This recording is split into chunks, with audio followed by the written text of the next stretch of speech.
qui fait que les deux cuves vont travailler en même temps. On va pomper que dans une cuve en fait. Mais quand on va pomper, ça va vider les deux cuves à la fois. Alors là, dans le cas présent, donc, il y a une cuve qui est reliée donc, au hangar et l'autre cuve qui est reliée donc, à la maison, c'est ça? Tout à fait. Voilà. Avec chacune un filtre bien sûr pour filtrer l'eau. Alors là, on voit actuellement à l'écran donc, justement donc, ces énormes grosses bus là, justement, sur le dessus de la cuve. C'est ça finalement le cœur du système? C'est le moteur du système qu'en fait tout se passe par ce bloc qui fait 600 de diamètre, 800 de hauteur. Ce sont notre corps filtrant. Vous avez développé justement donc, des choses particulières, vous avez des dépôts de brevets, des choses comme ça sur ce genre de choses? Non, pas pour l'instant, pas encore. Ouais.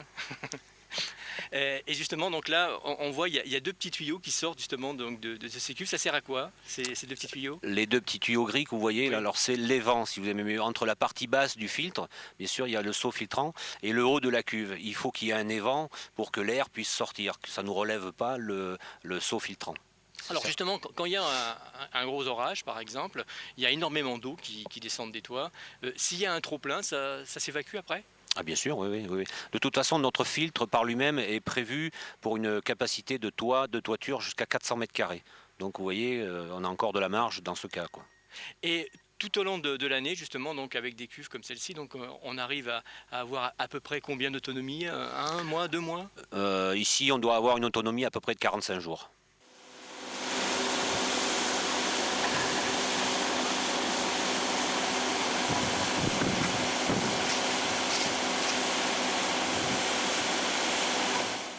L'utilisation donc de cette eau, est-ce que le terme eau potable est bien choisi?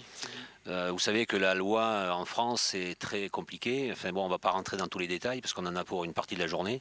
Elle n'est pas potable. Voilà. C'est de l'eau qui doit et qui peut être utilisée justement pour le sanitaire, c'est ça? Bien sûr, oui, pour les toilettes, la machine à laver, le lave-vaisselle et la salle de bain, dans le cas où il y a un traitement UV. Voilà, c'est ça. Donc dès qu'on met le traitement donc, UV, on peut s'en servir pour prendre sa douche, quoi. Bien sûr. L'économie qui est réalisée donc, avec ce système par rapport donc, à la consommation d'eau habituelle avec on peut dire l'eau de la ville. Alors, dans le cas de notre client, Monsieur Daniel, ici à côté de Bénin, il doit faire une économie entre 70 et 80%. C'est énorme. C'est énorme. Voilà, parce que le prix de l'eau justement donc, varie d'une région à l'autre et donc l'économie peut se calculer de cette façon-là, quoi. L'économie peut se calculer de cette façon-là, mais il faut quand même faut prendre en partie la pluviométrie, quoi, disons. Donc c'est vrai que cette année, on a eu énormément de chance pour nous, les récupérations d'eau de pluie, moins pour l'agriculture, parce que nos pauvres agriculteurs, ils ont souffert, mais bon, on n'y peut rien, on n'arrive pas à maîtriser le ciel. Donc cette année, personne n'a manqué d'eau, quoi. C'est une technologie d'avenir. Maintenant, tout le monde va pouvoir s'équiper comme ça donc, de ce système. Mais il se dit, vous savez que dans les pays voisins, la Belgique, les Pays-Bas, l'Allemagne, l'Espagne, tout permis de construire, des livrets sont tenus de faire un système de récupération d'eau de pluie. Je pense que ça va devenir aussi obligatoire en France, et notamment pour une solution déjà de récupérer l'eau de pluie pour s'en servir dans les cas où j'ai présenté tout à l'heure, mais aussi pour travailler pour la rétention de l'eau. Parce que vous savez qu'il y a beaucoup de zones en France qui sont inondées ou inondables. Tant qu'on va garnir les cuves, on va pas aller inonder le voisin en dessous, quoi. Voilà, c'est de l'eau qui part pas dans les fossés. Tout quoi. à fait, tout à fait. Voilà. C'est vraiment dommage de voir toute cette flotte dans les grandes zones industrielles, toutes ces toitures qui sont captées et puis mises tout à l'égout ou dans les ruisseaux ou dans les rivières, quoi. C'est vraiment dommage. On va parler un petit peu maintenant, un petit peu de détails sur le plan on va dire, du branchement à l'intérieur d'une maison sur on va dire une installation existante. Est-ce qu'il y a des tuyaux à rajouter? Est-ce qu'on modifie? Et est-ce que le système eau de pluie, eau de ville est mélangé à un moment donné? Alors, il est interdit de mélanger, ça, tout le monde le sait, il y a des lois, il y a des choses à respecter. Alors, il est vrai que dans une maison qui a une dizaine d'années, voire 15 ou 20 ans ou 30 ans, on a un peu plus de difficultés à adapter la récupération d'eau de pluie. Mais on y arrive. J'ai vu un cas où je ne pouvais pas faire parce que les canalisations étaient coulées dans le plancher en béton. Donc là, fallait tout refaire. Donc là, c'était vraiment un investissement un peu démesuré, quoi, disons. Mais la majeure des cas d'installation aujourd'hui, ce sont des constructions neuves. Donc là, c'est très facile à mettre en place, quoi, en fait, et à peu de coût. Mhm. Quels sont vos clients? C'est des particuliers?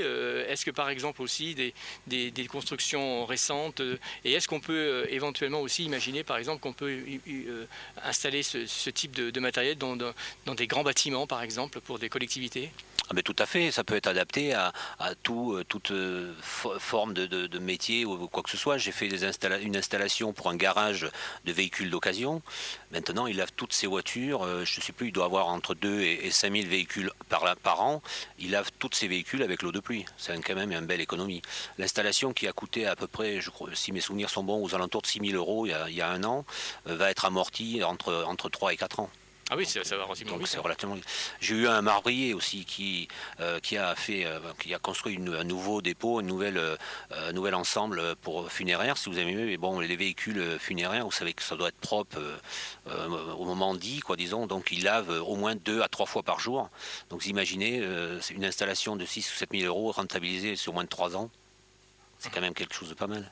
Alors on rappelle le nom justement donc de votre entreprise? Eau du Limousin, Tout simplement. tout simplement. Vous avez choisi ce nom comment? Ben, j'ai trouvé ça très, très génial. Moi et mon épouse, on avait choisi ça. C'était sympa. Alors on peut dire où vous êtes installé dans la région? Ah, tout à fait. Alors je suis tout à fait dans le bas du Limousin, parce que plutôt au sud, je suis à Malmort-sur-Corrèze, à côté de Brive. Voilà, tout simplement. Et pour vous trouver, on vous trouve sur des foires, des salons, comment on fait? Alors on me trouve de temps en temps au Salon de l'Habitat à Tulle, à Brive, à Limoges, la foire exposition de Limoges. De temps en temps, un petit peu de publicité sur les petits journaux gratuits, autrement sur Internet, Tout simplement. tout simplement. On peut donner là une adresse? Oui, audulimousin@orange.fr, Voilà, tout simplement. tout simplement. Si on a envie maintenant donc de faire établir un devis, on vient vous voir et puis vous allez voir sur place comment ça se passe, vous conseillez les gens? Alors oui, c'est quand même un peu plus radical de voir sur place, mais ce qu'on s'aperçoit aujourd'hui, on a de plus en plus de demandes pour les gens qui font construire une maison neuve. Donc là, il est facile de travailler par le biais d'Internet, bien sûr. Eh bien, on envoie un devis par le biais d'Internet pour faire déjà une première approche, pardon. Et donc, si les clients potentiels sont intéressés, à ce moment-là, on se rencontre.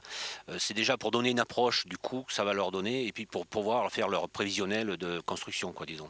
Alors, ce qui est important aussi de signaler, parce que là, on va le voir durant cette émission, justement, on voit là l'arrivée du camion, l'installation, on creuse, etc. Tout ça, ça se passe quasiment presque sur une seule journée. Peut-être pas une seule journée, mais bon, disons entre une journée et demie et 2 jours, quoi, disons, suivant le type d'installation. Vous voyez, aujourd'hui, là, ça va durer 2 jours et demi. Mais bon, c'est 20 mètres cubes, c'est 2 cuves à mettre en place, et vous avez vu, un peu de travail, quoi. Alors, on voit actuellement là à l'écran, justement, il y a beaucoup de monde là sur le chantier. Habituellement, vous travaillez seul? Habituellement, je travaille seul ou alors avec mon employé, parce que j'ai quand même un employé. Mais aujourd'hui, vu qu'il y avait, vous étiez là, la télévision, donc j'ai demandé à mon collègue Eric Guérémy, les Eaux du Midi, de venir nous donner un coup de main. Et en plus, on a des gens qui viennent de l'Ardèche, Ouais. qui vont se lancer à faire le même métier que moi, et en collaboration ensemble pour continuer à développer la récupération d'eau de pluie. Alors, le fait comme ça de travailler en commun, ça vous permet justement d'avoir des prix auprès des fournisseurs, c'est ça quoi? D'avoir des prix auprès des fournisseurs, et puis d'avoir chacun son idée pour faire avancer le produit, quoi, disons, parce que vous voyez le filtre aujourd'hui, on a commencé cette idée il y a un an, et puis regardez aujourd'hui, il fonctionne. Alors, C'est l'idée partagée entre Eric, Jean-Claude, Roland, et puis voilà. c'est ça, c'est un travail en commun quoi. Tout à fait, oui. Voilà, ça permet justement donc de développer des idées, de trouver des sortes d'astuces, de combines pour toujours travailler mieux et plus vite, c'est ça? Travailler mieux, plus vite, et puis avoir des coûts de production le moins cher possible. Maintenant, on va bientôt conclure. L'évolution de votre métier dans les années à venir, comment vous voyez ça? Écoutez, en 2006, j'ai dû faire à peu près une dizaine d'installations. 2007, je devrais finir à peu près à une trentaine. Donc tout se passe bien. Tout se passe très bien. Voilà, et on termine maintenant donc sur ces images. Donc là, on est en train de recouvrir justement les cuves, le chantier. Là on voit, ça va vraiment vite quoi finalement. Hein. Oui, ça se passe très bien. Et puis en plus de ça, on a un temps favorable pour ça, donc tant mieux. Bon, là il faisait beau pour l'enregistrement de cette émission, mais maintenant on croise les doigts pourvu qu'il pleuve. Qu'il pleuve. On vous remercie beaucoup d'être venu sur l'antenne. Je vous remercie beaucoup. Et puis on vous souhaite bon courage. Merci.